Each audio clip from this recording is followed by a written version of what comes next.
सत्य कोई विचार नहीं, कोई विचारधारा नहीं। सत्य मैं हूं। जब तुम मुझसे जुड़े रहते हो तभी तुम स्थिर रह सकते हो। याद है जब मैं जंगल में 40 दिन का उपवास कर रहा था तो शैतान भी आया। उसने मुझे वचन से ही परीक्षा में डाला। क्यों? क्योंकि वो जानता है जो वचन को गहराई से नहीं जानता वो वचन के नाम पर भी फंस सकता है। शैतान आज भी यही करता है।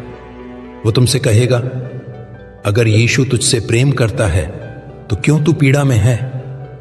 अगर तू मसीही है तो तुझे तो समृद्ध होना चाहिए। तू तो चुना हुआ है, फिर भी तू संघर्ष कर रहा है। क्या सच में प्रभु तुझसे प्रेम करता है?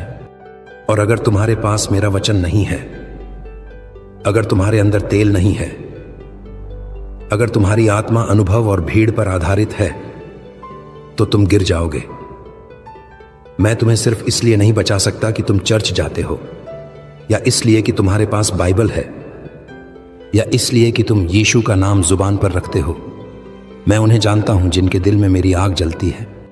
सच्चा विश्वास कठिनाई में स्थिर होता है। जब लोग तुम्हें छोड़ दें फिर भी तुम मेरी ओर देखो। जब तुम्हें न कोई तालियां मिले न पहचान, तब भी तुम मेरी सेवा करते रहो।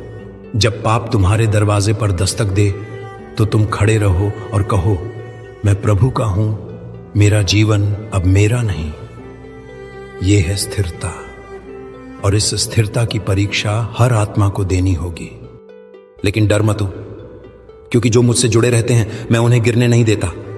हो सकता है तुम लड़खड़ाओ पर मैं तुम्हें थाम लेता हूं। तुम रोओगे पर मेरी बाहें तुम्हें ढांढस देंगी।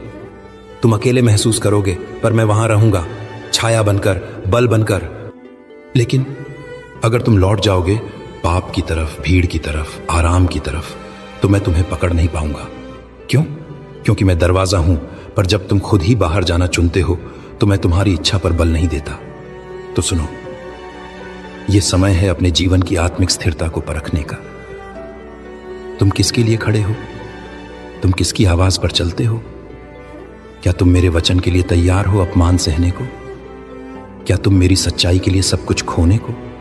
अंत समय में केवल वही खड़े रहेंगे जिन्होंने हर दिन मुझसे समय बिताया, जो आत्मा में प्रार्थना करते हैं, जो मेरे वचनों को जीते हैं, जो पाप से नहीं खेलते बल्कि उससे युद्ध करते हैं, जो मुझे अपने राजा के रूप में जानते हैं, सिर्फ एक दोस्त नहीं।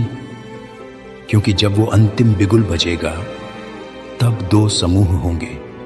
वो जो बाहर खड़े होंगे कहेंगे प्रभु हम तो तेरे नाम से